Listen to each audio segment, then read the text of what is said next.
بتبدأ حكايتنا سنة كله في لوس أنجلوس، وبنشوف كريستين كولينز وهي بتصحي ابنها والتر وبتقوله إنه يقدر ينام براحته بكرة. وقبل الفطار بتقيس طوله وتعلم بالقلم على حلق الباب، وده طقس صباحي لطيف بيحسس العيلة الصغيرة دي بالدفء. وبعدها بشوية بتوصلوا لحد المدرسة وبتودعه ببوستها المعتادة وبتسيبه يدخل يبدأ يومه الدراسي. وساعتها كريستين بتروح لشغلها كمشرفة في سنترال تليفونات، والموظفات هناك شغالين وهم لابسين باتيناج في رجليهم عشان السرعة. وفي آخر اليوم بتروح تقابل والتر قدام المدرسة، بس الولد بيبقى باين عليه إنه مضايق بسبب كلمة سمعها من زمايله، وبيعترف إنه دخل في خناقة عشان واحد قال له إن أبوه سبه ومشي عشان ما بيحبوش. وطبعا العيال بيبقى لسانهم حلو قوي زي ما احنا عارفين، فبتحاول تطمنه وبتقوله إن أبوه كان بس خايف من المسؤولية، ومش القصة إنه غاوي يرمي عياله وخلاص. وهي بتغطيه في السرير بيقعدوا يخططوا لخروجة بكرة وإنهم هيروحوا السينما مع بعض الصبح، بس الخطة دي بتبوظ لما زميلتها في الشغل بتكلمها وبتتحايل عليها تنزل الوردية بدلها في يوم إجازتها. وبتوافق كريستين وهي مش راضية، بس بتوعد وتار إنها تعودوا بخروجة تانية يوم الأحد ونروح المينا ونتفسح. وبنشوفها وهي ماشية رايحة الشغل وهو باصص عليها من الشباك، والبيت بيبقى فيه سكوت يقلق بمجرد ما بتغيب عن عينه.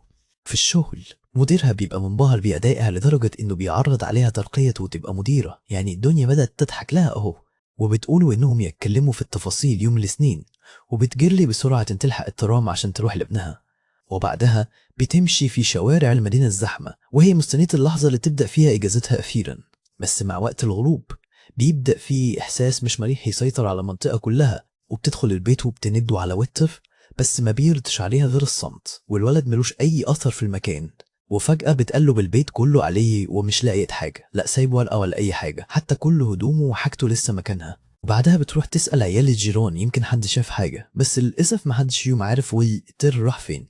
وهي منهارة بتكلم الشرطة عشان تجلد عن اختفائه، وعلى أساس بقى إن الحكومة هتتحرك وتعمل الواجب، بس الضابط بيقولها إنهم مش هيدوروا عليه إلا بعد 6 ساعة، أصل تقريبا الجرائم بتاخد إجازة بالليل، محدش هيخطفه دلوقتي. وبما إن مفيش في إيدها أي حاجة تانية تعملها، كريستين بتقعد لوحدها في الضلمة ومستنية ترى تليفون واحدة بس تطمنها، بس مفيش أي جديد بيحصل. وتاني يوم الصبح أخيرا عربية البوليس بتوصل، يعني أن تأتي متأخرا خير من ألا تأتي أبدا، صح؟ ده يدوب متأخرين 12 ساعة بس عن ميعادهم، وفي الوقت اللي التحقيقات فيه واقفة ومفيش أي تقدم.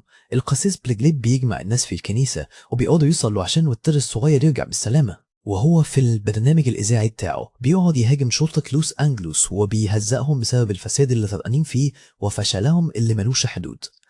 وبنرجع تاني للبيت وبنلاقي الأم قاعدة على سرير ابنها الفاضي وحاضنة الدبدوب بتاعه، وهي هتموت من الحزن والكسر عليه. ومع كده مش بتستسلم وبتحاول تدور عليه بنفسها، وبتقعد تكلم أقسام المفقودين في كل البلاد التانية حتى وهي في نص شغلها. وفي نفس الوقت ده في مطعم بنشوف راجل بيقول لولد صغير استنى هنا رهن لحد ما اروح اجيب المحفظة واجيلك.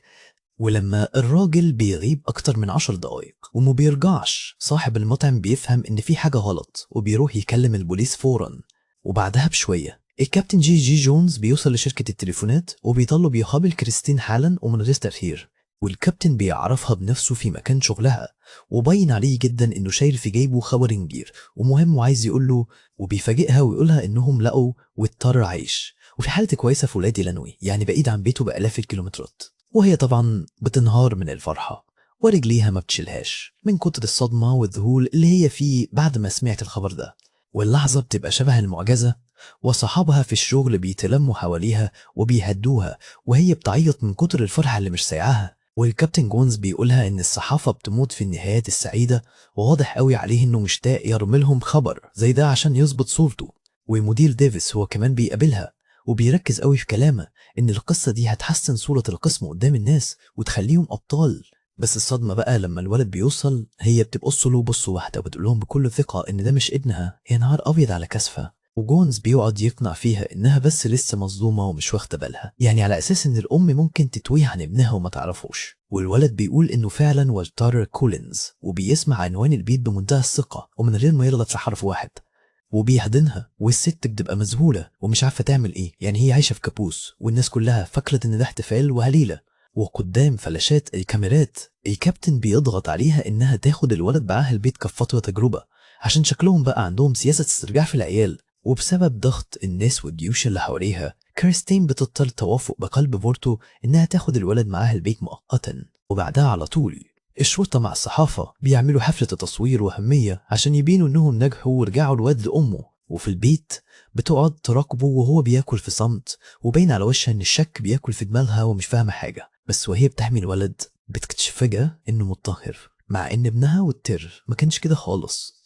وساعتها بتقيس طوله وبتتأكد إنه أقصر بكتير من والتر، يعني الغلطة كده بقت عيني عينك وما فيهاش نقاش. وهي منهارة كده بتواجه الولد وبتزعقله عشان تعرف هو مين بالظبط، بس هو بيفضل باصص لها وساكت. وعلشان كده بترجع القسم تاني عشان تبلغ عن الغلطة دي، وهي بتأمل تلاقي حد بيفهم وعنده ضمير، وبتحاول تشرح لكابتن جونز كل الفروق الجسمانية من أول الطول لحد التاريخ الطبي بتاع ابنها.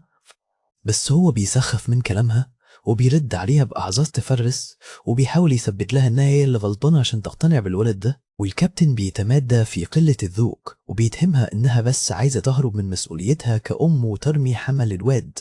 فبترد عليه بغل وبتدافع عن نفسها، وبتصمم إن القسم لازم يكمل تدوير على ابنها الحقيقي. لكن جونز بيفضل متنح ومصمم إن الخبراء أكدوا إنه ابنها. أصل الشرطة طبعا ما بتغلطش أبدا. وفي الآخر الموضوع بيغلبها وبتبدأ تنهار، وبتقعد تترجاه إنه يساعدها بجد المرة دي. وهي بتعيط ومنهارة بتقعد تتوسل له يدور على ابنها الحقيقي قبل ما الوقت يسرقهم. وفي الآخر بتعتذر عن عصبيتها وبتسيب المكتب وهي حاسة بقسوة نفس وحدت مفيش بعدها. وفجأة جونز بيطلب من السكرتيرة تطلب دكتور، وباين كده إنها مش زيارة كشف عادية خالص. وبعد شوية بيوصل لبيتها دكتور استشاري اسمه تار، والمفروض إنه جاي يتأكد من شخصية الولد.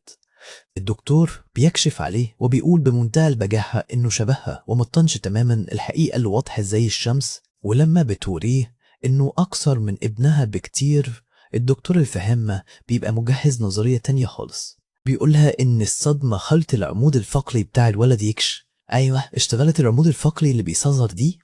وبعدها كريستين بتوري الدكتور ان الولد متقطف، بس الدكتور بيتنشها وبيقولها عادي تلاقي الخاطف هو اللي عمل كده، يعني جزمتك ده كلام يدخل العقل. وساعتها بيبدأ يقنعها ان مشاعرها هي اللي مخلية نظرها ضعيف ومش عارفة ابنها. اصل يعني الام تنسى ضناها اسهل بكتير من ان الحكومة تغلط في ورقة. وفي نفس الوقت الدكتور بيتحداها تمشي ورا نظرياته الطبية وتجربها، بس الواضح ان الثقة دي وراها مصيبة تانية هو بيخطط لها. وبعد شوية بتكلم القبطان جونز وهي هيموتها الغل من الفضيحة اللي عملوها لها قدام الناس، وبصراحة كان لازم تهزقه من بدري. بس القبطان بيقولها إن التقرير الطبي ده كلمة أخيرة ومفيش نقاش، وبيرمي كلامها كله في الزبالة وكأن الموضوع خلص بالنسبة له خلاص. وطبعا هي مش هتسكت، فبتطلب نسخة من التقرير عشان تفنده وتثبت كذبهم. أصل كريستين مش الست اللي تستسلم بالسهل أبدا. ولما الولد بيناديها يا ماما أعصابها بتبوظ وبتصرخ فيه إنها مش أمه، وكان باين إن الضغط ده كله لازم ينفجر في أي لحظة. وبعدها بتنهار من العياط وهي بتنادي على ابنها الحقيقي وتطلب يرجع لها، وفعلا المشهد يقطع القلب من كمية القهر اللي هي فيه. وفي ليلتها بتدخل الأوضة وتقعد جنب الولد الغريب وهو نايم، وبتحس إن المسافة بينها وبينه بقت أبعد من السماء والأرض. وبتبدأ توشوشه وتتحايل عليه يقول لها الحقيقة هو مين بالظبط، بس الولد بيفضل ساكت ومش بينطق بكلمة ومخبي سر جواه. وفجأة تليفون بيرن بيصحيها من عز نومها في نص الليل، والظاهر إن النوم ده مش مكتوب لها خالص الأسبوع ده. وبيكون واحد اسمه القسيس برجليب بيعرفها بنفسه وبيطلب يقابلها، وشكله كده هو اللي هينجدها من الوردة السوداء دي. ولما بيتقابلوا بتقرأ مقال في الجورنال بيشرح كلام الدكتور اللي كشف عليها، والموضوع طلع أزفت بكتير مما كانت متخيلة.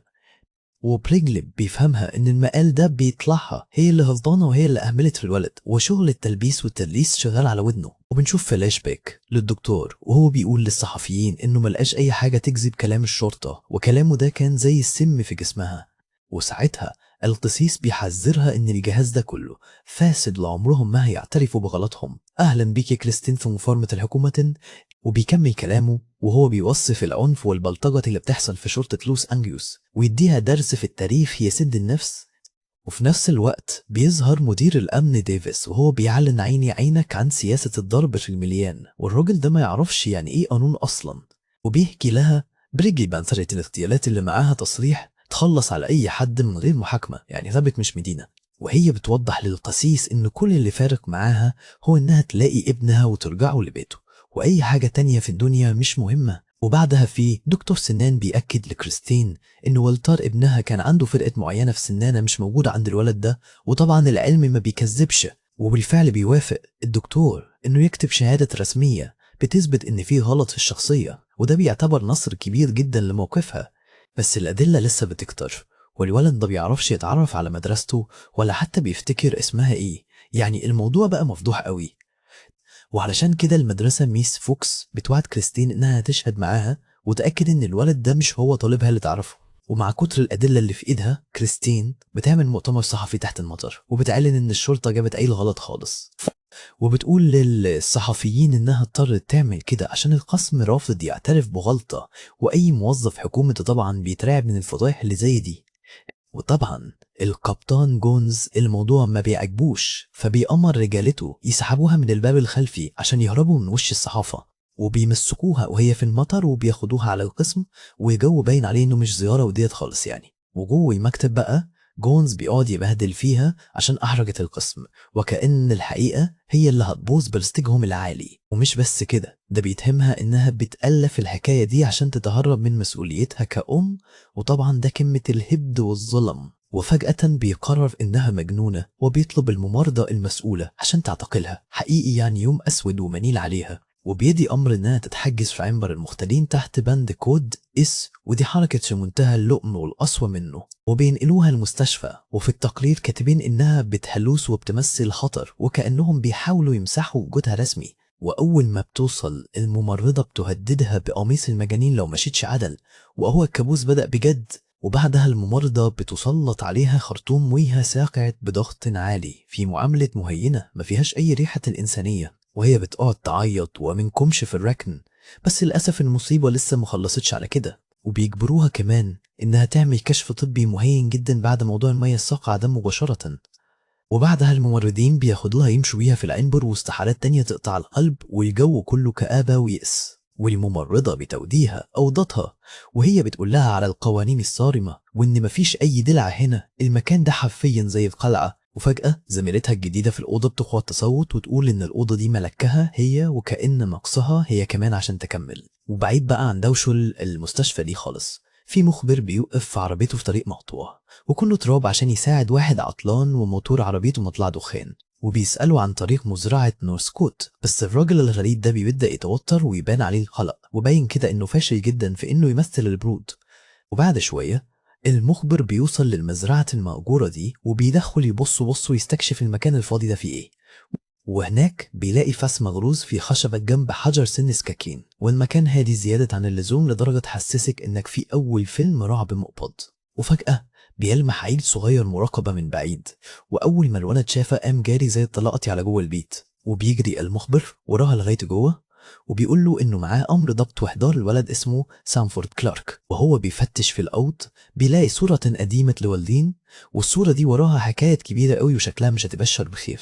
وفي الآخر بيلاقي سانفورد مستخبي تحت السرير، وأول ما بيطلعوا الولد بيفقد أعصابه وبتحصل خناقة وعركة كبيرة بينهم. بس المخبر بيقدر يسيطر عليه في الآخر وبيلبسوا الكلبشات في إيده، وبكده سانفورد خلاص ملوش هروب. وهو بيركبوا العربية بيقولوا إنه هيتم ترحيله ويرجعوه تاني على كندا. ونرجع للمدينة.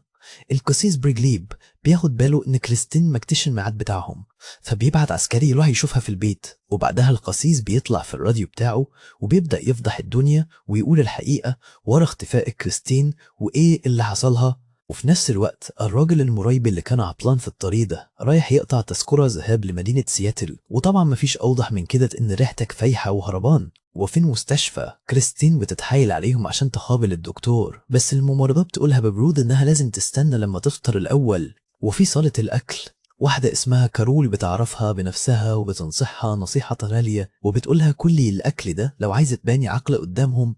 وبعدين كارول بتشرح لها انهم محبوسين هنا تحت مسمى كود ساتس، وده لمجرد انهم ضايقوا الشرطة وجرحوا كرامتهم. وبتوريها ستات تانية في العنبر كلهم ذنبهم انهم ملووا عن بلاوي او فساد، يعني شلت من الناس اللي عرفوا اكتر من اللازم. وبتحذرها ان تهمة الجنان دي مجرد لعبة بيستخدموها عشان يضمنوا ان مفيش مخلوق يصدق حرف من اللي بيقولوه. وكريستين واقفة بتتفرج في صمت وهم بيخرجوا مريضة تانية فقدت النطق والحركة خالص من الأوضة. وساعتها سانفورد كلارك بتجيله ذكريات مراقبة لراجل بيطوح الفأس في الهواء، ومن الواضح كده إن المزرعة دي ما كانتش للزراعة خالص.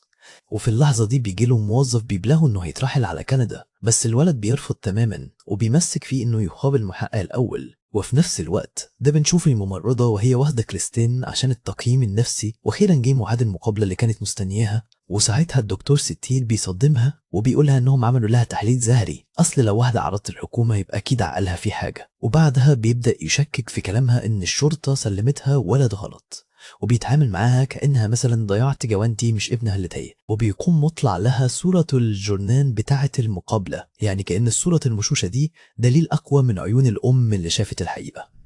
وبيقولها ان كلامها عن مؤامره الشرطه بيتغير، وهو بصراحة شغال بدم اتولزمت عشان يلبسها ثوب المجنونة وبس. وبيسألها بكل برود لو كانت بتوبين الحقيقة والخيال، وده مضحك جدا من واحد زيه بيكذب كل الحقائق اللي قدام عينيا. ونرجع للقسم لما المحقق بيوصل أخيرا عشان يخابر سامفورد ويعرف ليه الولد كان هيموت ويتكلم معاه هو بالذات. وساعتها سامفورد بيبدأ يحكي إن جوردون نورسكوت هدده بالقتل لو فكر بس إنه يهرب أو يسيب العزبة دي. وفجأة بيعترف إنه ساعد نورسكوت فقتل حوالي 20 طفل، وإن المزرعة دي في الحقيقة كانت عبارة عن مقبرة.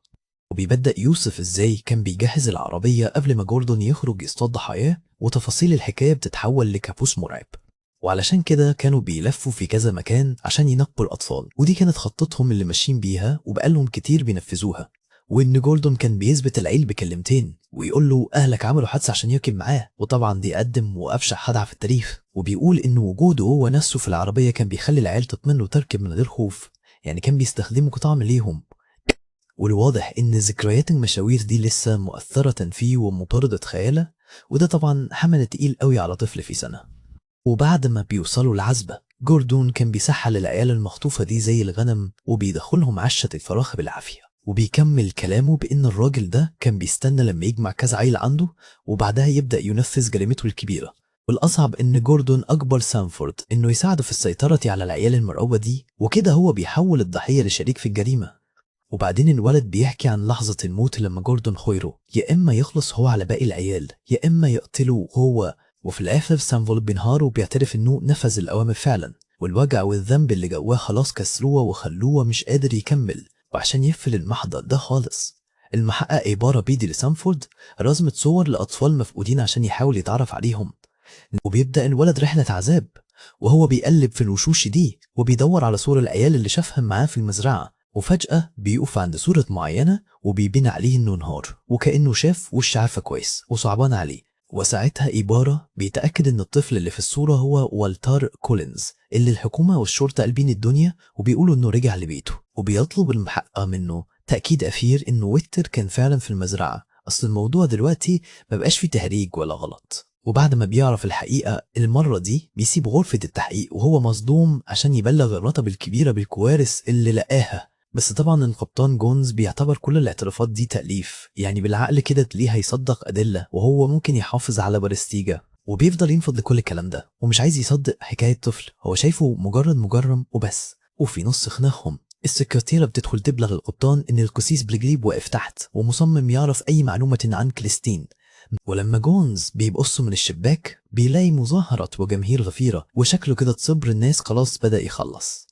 وبعدها بيأمر إيبارا إنه يوقف التحقيق فورا. أدينا بدأنا اليوم بحتة تستر على الجريمة كده في السريع. وبعد شوية القسيس بيقابل القبطان والشلوش في الصالة، بس طبعا الشرطة لسه منشفة دماغها ومش عايزة تطلع أي سيف. ونرجع للمستشفى اللي الممرضات فيها بيحاولوا يوصبوا كريستين تبلع حبوب غريبة عشان يخلصوها خالص. وفي نفس الوقت ده دكتور ستيل بيطلع لها ورقة وبيمضيها عليها قصاد إنه يخرجها من هنا فورا، وبيفهمها ان الورقة دي اعتراف منها ان الشرطة كان عندها حق، يعني من الاخر كده بيبرأ ذمتهم من اللي عملوه. بس كريستين بترفض تمضي وبتفضل صامدة رغم ان التمن حريتها، والقرار ده هو اللي هيحدد كل اللي هيحصل بعدين. وعلشان هي بدأت تنهار وتتعب الممرضين بيقربوا منها عشان يكتفوها بالعافية ويسيطروا على الموقف. وساعتها ستيل بيقوم مهزأ مريضة تانية حاولت تساعدها. بصراحة الراجل ده بينافس بقوة على لقب شديد السنة. وكريستين بتبقى قاعدة بتراقب من زنزانتها وهم بيجهزوا كارول لعملية، والمستشفى بدأت تتحول لبيت رعب رسمي. وبعدها الدكاترة بيدوا للست دي جلسة كهرباء عنيفة عشان يورو كريستين بالظبط ايه اللي بيحصل اللي بيفكر يفتح بقه. وبنرجع لكريستين اللي واقفة بتتفرج على كرول وهي جايبة عن الوعي وبياخدوها بالكرسي بعد الجلسة، وساعتها بتبدأ تحس إن الموضوع كبر بجد وملقاش ينفع يتسكت عليه. وفي نفس الوقت ده بنشوف المحقق إبارة وهو بيفحص صورة والتر كولينز الحقيقي، وشكله أخيرا قرر يحلل لقمة عيشة ويشوف شغله بضمير. وهو مركز في الصورة بيجي عسكري مطلع الواد سامفورد كلارك من الزنزانة بتاعته علشان المحقق يتأكد من كام حاجة في دماغه، وبيبدأ يقارن بين الواد اللي محبوس وبين الصورة اللي في إيده، وبياخد باله فورا إن الملامح مش هي، والمصيبة اللي عملوها بتبدأ تظهر ليهم بالدليل. وساعتها إبارة بيستلم سامفورد من العسكري وبياخده على جنب علشان يبدأ يستجوبه بنفسه ويطلع منه الزتونة. وبنرجع تاني للمستشفى. كريستين بتروح تزور الست اللي شفتها قبل كده وبتحاول تهون عليها وتواسيها بأي كلمة، والست دي بتشجعها إنها متبطلش عفرة وتفضل تحارب علشان ابنها، وبتقولها إن دي فرصة هي نفسها كان نفسها تجيلها بس ملحقتش. وعلى طول إبارة وفريقه بيوصلوا لمزرعة نورثكوت وبيبدأوا يستشفوا المكان كله حتة حتة علشان يلاقوا أي دليل يدين الراجل ده. وبينزل سامفورد من العربية وبيمشي معاه علشان يشاور له بالظبط على المكان اللي دفنوا فيه الجثث.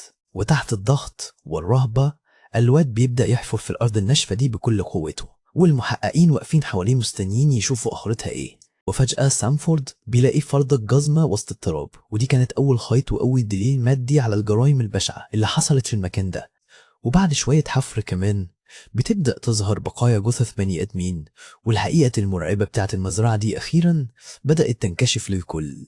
المحقق بيأمر فورا بفتح تحقيق وشغل عالي وبيعمل نشرة في كل حتة للقبض على جوردون نورثكوت، يعني أدينا شفناهم بيتحركوا أهو، أن تأتي متأخرا خير من ألا تأتي. وساعتها سامفورد بينهار من العياط لما بيستوعب حجم الكارثة والدم اللي شارك فيه بجد. أما في المستشفى فالدكتور ستيل رايح يهاجم كريستين بقلة ذوق علشان لسه رافضة تسمع الكلام وتنفذ أوامر الممرضين والدكاترة، وبيحاول معاها لآخر مرة ويضغط عليها بشتى الطرق عشان تمضي على الورقة اللي بتقر فيها إنها كانت غلطانة من الأول. بس هي برضه بتركب دماغها وبترفض بكل قوة وبتقوله كلمتين في جنابهم بتعرفوا فيهم يروح يودي القلم بتاعه ده فين.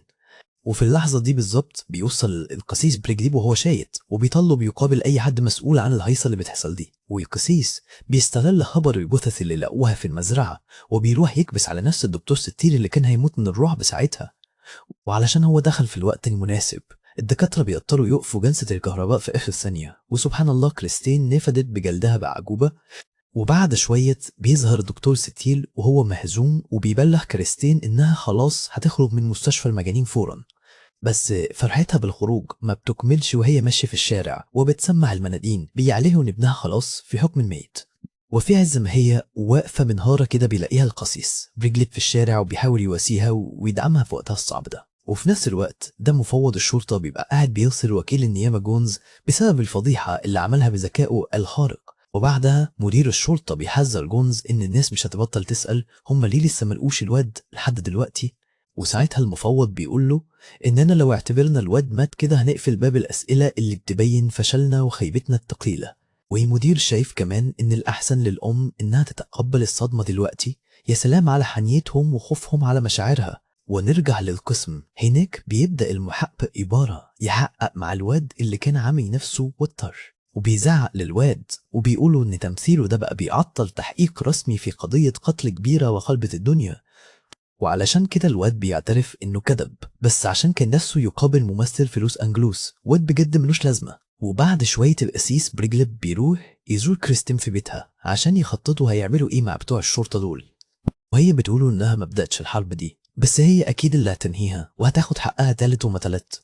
وفي الوقت ده السفاح جوردون نورثكوت بيوصل لبيت أخته في بريتش كولومبيا وهو فاكر إنه خلاص كده استهبى، بس جوز أخته ما بيسكتش وبيقول لمراته تمشي وبيروح يبلغ البوليس فورا عن مكان جوردون. وعلى طول الشرطة بتهجم على البيت وبيطلعوا يجروا على فوق عشان يمسكوا نورثكوت قبل ما يهرب منهم تاني. وعلى ما ده يحصل بريجليب بيعرف كريستين على المحامي هان، وده تخصصه إنه يخلي الحكومة تدفع تمن غلطاتها. وكريستين بتشرح له إن لجنة الشرطة بتحاول تسكتها ومش عاوزين يخلوها تشهد في الجلسة اللي جاية. وساعتها بريجليب بيكشف إن الشرطة ناوية تلبسها الليلة كلها عشان يحموا شكلهم قدام الناس. المحامي هان بيبقى قرفان من الفساد ده لدرجة إنه بيقرر يدافع عنها بلاش عشان يرجع لها حقها وكرامتها. وبتبدأ المعركة القضائية وهان بيدخل مستشفى المجانين ويطلب السجلات وبيعرف رئيسة الممرضات إنه ما بيظهرش. وبيقوم هان مطلع أمر قضائي بالإفراج عن كل الستات المحبوسين تحت بند كودس 9، وبكده بيوقف رسميا برنامج الحبس غير القانوني اللي كان شغال في المستشفى. وساعتها بيبدأ يهدد الممرضة إنه هيحبسها فورا لو ما أفرجتش عنهم. وسبحان الله إزاي هيبة الرتبات الصغيرة بتبخر أول ما رتبة أكبر تظهر في الصورة. وأخيرا بتخرج كريستين ومعاها باقي الستات من المصحة، وبريزلي وهان واقفين مستنيينهم بره في لحظة خروج ليها هيبة، ومحدش فيهم هينساها أبدا. وفي نفس الوقت ده بيتقبض على جوردن نورسكوت وبيرجعوا بالقطر، والغريبة إنه عمال يبتسم للصحافة اللي متجمعة وكأنه في رحلة سياحية مش مقبوض عليه. وبيرفض تماما يتكلم عن جرائم قتل الأطفال والشرطة بتاخده. وبصراحة كمية الجبروت والبرود اللي في الراجل ده ما يتسكتش عليها. ومع كبره فضيحة بيقوم العمدة كراير بعت استدعاء رسمي لرئيس الشرطة عشان يسأله عن الأكل اللي حصل في قضية كولينز. وبعدها العمدة بيبلغ رئيس الشرطة إن كابتن جونز لازم يتشال من منصبه عشان الناس تهدى، وهو ده اللي بيحصل لما السفينة بتغرق، كله بيبدأ يرمي بعضه في البحر. وبعد التطورات دي بتوصل كريستين ومعاها فريق المحامين بتاعها للمحكمة عشان يحضروا جلسة الاستماع الإعلانية. وبيمشي بريدليب وكريستين وسط زحمة كبيرة من المتظاهرين، والظاهر كده إن المدينة كلها أخيرا فاقت من هبوبتها وشافت بلاوي قسم. وجوه القاعة رئيس الجلسة بيطلب الهدوء من الناس اللي مالية المكان عشان الإجراءات الرسمية تبدأ. بس هان بياخد باله إن مفيش حد من ممثلين الشرطة موجود، وده بيشككه، فبيطلب من كريستين إنها تخرج معاه ثواني. وبيوضح لها إن الشرطة نقلت الجلسة لمكان تاني عشان يهربوا من الزحمة. وطبعا دي حركات الناس اللي واثقة جدا في نفسها وما عندهاش حاجة تخبيها. وفجأة بيدخل جوردن نورسكوت قاعة المحكمة وبياخد وقته وهو بيعدي من قدام كريستين عشان يستفزها ويضايقها. وساعتها القاضي بيوجه لنورسكوت تهمة القتل العمد في 3 قضايا. وكده بنبدأ رسميا محاكمة شكلها هيكون سواد. ورغم كل الأدلة اللي ضده نورسكوت بيقول إنه غير مذنب. أمال يعني هيقول أنا اللي قتلتهم، متوقعت منه طبعا. وبعد شوية بيقف كابتن جونز عشان يشهد بخصوص بلاغ اختفاء وترو الولد إلا القوة في إلينوي. وهنا هان بيبدأ يزنق جونز في الأسئلة بخصوص رفض كريستين إنها تستلم الولد على أساس إنه ابنها. وجونز بيبرر حوار الكشف النفسي ده بإن تصرفاتها كانت غريبة. يعني دلوقتي لو واحدة مش عايزة غريب يقعد في بيتها تبقى مجنونة ومحتاجة علاج. بس هين ما بيسكتش وبيتهم جونز إنه حبس ست بريئة في عنبر المجانين من غير ما يكون معاه حتى ورقة قانونية واحدة. وبيكشف إن جونز مضى على ورق الحالة النفسية بعد ما كريستين كانت اتحبست أصلا. بصراحة خطة في منتهى الذكاء. خلينا نشوف بقى هتسلك معاه ولا لأ. وخلال الجلسة جونز بيحاول يرمي البلا على غيره وبيقول إن الشرطة انغفلت والولد هو اللي ضحك عليهم ومثل إنه وتر. بس هم ما بيسكتش وبيرد عليه إن كريستين كانت بتحارب عشان حياة ابنها في الوقت اللي جونز كان بيضيع فيه وقت في كلام فارغ. وبيكمل كلامه بوجع ويقول إن والتر اتقتل والشرطة حابسين كريستين في المصحة، وبصراحة دي حقيقة تكسر القلب. وفي نفس الوقت ده مدير الشرطة ديفيس بيعلن في مؤتمر صحفي في محطة القطر إن الولد المزور ده اسمه آرثر هاتشينز. وبعدها بشوية ديفيس بيقدم الأم الحقيقية للولد جانيت هاتشينز قدام كل الصحفيين اللي واقفين. وبعدين آرثر بيرفض ياخد الهدوم من كريستين وبيلوم الشرطة على الكذبة دي. ده كل اللي كان عاوزه إنه يدخل السينما ويتفرج على فيلم. وبنشوف بقى لقطات ورا بعض لشهود كتير بيشاهدوا عن حقيقة الولد ده وتفاصيل الجرائم اللي حصلت. وساعتها هان بيعرض صور وأدلة مادية عن جرائم القتل قدام المحلفين عشان يقفل القضية خالص ويضمن الحكم. وفي لحظة هدوء كده كريستين بتقول لبريجليب إنها لسه حست إن والتر عايش، يعني قلب الأم هو اللي ممشيها. وبتقول إن عندها أمل إن تحديد هوية الجثث اللي لقوها في المزرعة يطلع غلط وما يكونش هو. بريجليب بيحاول يقنعها تنسى وتعيش حياتها، بس هي مصممة إنه والتر مستنيها في مكان ما وهتلاقيه. وبعد التحقيق رئيس اللجنة ثورب بيوصي إنه وقف القبطان جونز عن الشغل يبقى نهائي وميرجعش تاني. وفي نفس اللحظة القاضي بيسأل رئيس المحلفين لو كانوا وصلوا لقرار أخير بخصوص النورسكوت، وده غير إن ثورب بيطالب بالتحقيق في قوانين الحبس في المصحات النفسية. أخيرا حد هيراجع وراهم المهزلة دي. والمحلفين بيحكموا على جوردن نورسكوت إنه مذنب في كل قضايا القتل، وأخيرا العدل خد مجراه. وبعدها ثورب بيطلب رفض مدير الشرطة خالص عشان الناس ترجع تسقف الجهاز ده من تاني، وهو بيتحكم عليه. نورسكوت بيقول المحكمة إن كريستين هي الوحيدة اللي ليها قيمة في القاعة دي كلها. وفجأة بيقعد يصرخ ويقول إنه مقتلش والتر قبل ما يكتفوه، يعني بني آدم بياخد مفيش بعد كده. القاضي ما بيعملوش اعتبار وبيحكم على نورسكوت بالإعدام شنقة في سجن سان كوينتن. وبعد سنين كتير بنشوف كريستين وهي بتكلم مكتب المفقودين عشان تسأل لو في أي خبر جديد عن ابنها، وبنروح لبريجيب وهو رايح لكريستين ومعاه خبر جديد، وده لأن نورسكوت بعت تلغراف وبيطلب فيه إنه يقابلها قبل ما يتعدم. وساعتها القسيس بيشرح لها إن القاتل أخيرا وافق يعترف إنه قتل والتر، بس بشرط واحد، إنهم يتقابلوا وشلوش. وعلشان هي لسه عندها أمل في كلمة ريح قلبها، بتروح سجن سان كوينتن عشان تواجه الشخص اللي دمر لها حياتها. وبعدها الحراس بياخدوا نورسكوت لأوضة الزيارة، والجو بيبقى مشحون قوي وهو قاعد قدامها والترابيزة ما بينهم. وأول ما بيقعد بيطلب سيجارة وبيقول لها إنه ما كانش متخيل إنها هتيجي فعلا، يعني في صراحة قمة الذوق والترحيب. بس فجأة كده بيقلب وبيرفض يتكلم عن جرائم القتل، وده عشان ميعاد إعدامه خلاص اتحدد بكرة الصبح. وبيدعي إنه مش عايز يكذب دلوقتي عشان خايف يروح النار، يعني لسه فاكر التوبة دلوقتي يا شيخ. وبيقول لها إنه مش قلقان من اللي مستنيه في الآخرة، لأنه شايف إنه كفر عن ذنوبه، والراجل ده بجد عايش في ميت مخلل. ولما الحراس بييجوا يسحبوه، كريستين بتقعد تترجاه وتقول له يقول له على الحقيقة لآخر مرة، وبتبص في عينيه وبترزع السؤال الحارق دمها، انت قتلت ابني ولا لا؟ بس السكوت بيبقى هو الرد الوحيد. ولما بيفضل ساكت بتهجم عليه من ورا القفص وهي بتصرخ وعايزة تسمع الرد اللي بقالها سنين مستنياه. وساعتها الحراس بيضطروا يسحبوا الأم المنارة دي بعيد عنه وبيحبسوها ورا بوابة حديد عشان يهدوها. وبتيجي اللحظة الحاسمة وبياخدوا نورسكوت لغرفة الإعدام قدام كل الناس اللي جاية تشهد اللحظة دي، وفي مسؤول بيقرأ قرار الإعدام بصوت عالي وبيأكد إن الحكم هو الموت شنقا وخلاص مفيش أي تأجيل تاني. وفجأة نورسكوت بيفقد أعصابه وبيتبان عليه الخضة، وبيسأل القسيس هو الموضوع ده بيوجع، وبيبدأ ينهار ويترجع الحراس يمشوا براحتهم ويسحبوه بالعافية على سلالم المشنقة. والقاتل بيقعد يطلب إنهم يصلوا له وهم بيلبسوه الكيس الأسود على راسه، وكل الشجاعة اللي كان بيمثلها طارت. وبيبدأ يغني ترنيمة وهو واقف على بوابة الموت والحبل ملفوف ومحبوك حوالين رقبته. وساعتها العشماوي بيشد اليد ونورسكوت بيقع في الفتحة، وتكون دي نهاية سودا الواحد عاش حياته كلها في السواد. وكراستين بتبصوا على بصته وهي متعلقة وهي ساكتة تماما، بس للأسف الإجابة اللي كانت محتاجاها لسه بعيدة زي ما هي. والدنيا بتمشي وبنشوف بينه وهو بيعزم كريستين على حفلة عشاء عشان يسمعوا سوا توزيع جوائز الأفلام في الراديو، وهي بتوافق تروح بس بشرط واحد، إن الفيلم اللي هي مراهنت عليه هو اللي ياخد جايزة أحسن فيلم. وفعلا المذيع بيعلن فوز فيلمها وبتبدأ تحتفل وهي في مكتبها، وبصراحة دي بتبقى لحظة فرحة حقيقية نادرة ليها. بس فجأة المويود بيتغير تماما لما مدام كلاية بتكلمها وبتقول لها إن الشرطة لقت ولد صغير، وعلشان كده بتجري بسرعة على القسم عشان تقابلها، والأمل بيرجع لها تاني بعد سنين من السكوت اللي كان هيموتها. وهناك بتسمع أحلى خبر ممكن تتخيله، إن ابنها ديفيد لسه عايش ولقوا فعلا في منطقة هاسبريا. وكريستين بتبقى واقفة ورا الشباك بتراقب المحقق وهو بيتكلم مع الولد، وبتحس إن دي المعجزة اللي كانت بتدعي بيها. والطفل سانفورد كلارك بيحكي للمحقق عبارة إن كان في 5 ولاد تانيين محبوسين معاه في المزرعة. وبنشوف فلاش باك للحظة اللي نورسكوت خطف فيها ديفيد كلاي وسحله ووداها الأرض بتاعته اللي في الصحراء. وسانفورد بيتعرف على الأخوات وينسلوا وبيقول إنهم كانوا من ضمن الولاد اللي محبوسين في العش دي.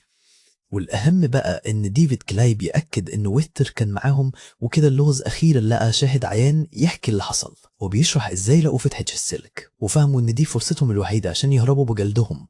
والولاد بيساعدوا بعض في الضلمة عشان يكسروا السور، والقاتل مش واخد باله خالص. بس وهم بيهربوا رجل واحد منهم تتحشر ويعيني بيبقى كابوس حقيقي بيتحقق قدام عينيهم.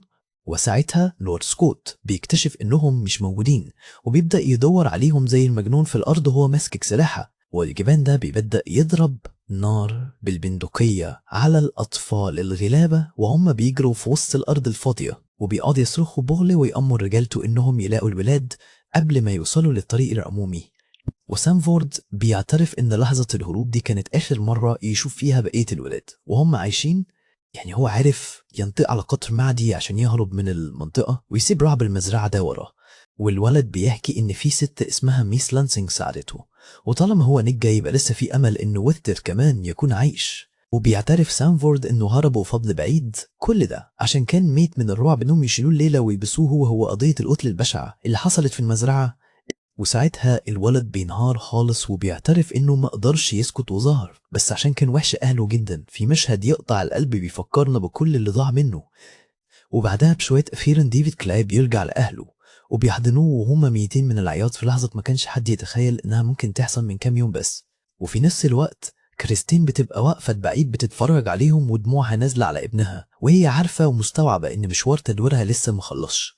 وبتمشي براحة من أوضة التحقيق وتسيب العيلة تفرح، بس قبل ما تبعد بيوقفها المحقق إبارة وبيقعد يطمنها ويقولها إن شجاعة والتر وقت الهروب هي السبب الوحيد إن باقي العيال دول لسه عايشين لحد النهاردة. وهنا كريستين بتقوله إنها لما شافت ديفيد راجع عايز ترجع لها الأمل من تاني، وبقت حاسة إن ابنها هو كمان ممكن يكون لسه موجود في مكان ما. وبعدها بتخرج للشارع وهي عندها إصرار جديد ومقررة إنها مش هتبطل تدور أبدا لحد ما تعرف الحقيقة وإيه اللي حصل لوالتر بالظبط. وفي الآخر الفيلم بيفكرنا إن دي قصة حقيقية، وده لأن الواقع وساعات بيبقى كئيب أكتر من أي حاجة ممكن هوليوود تألفها.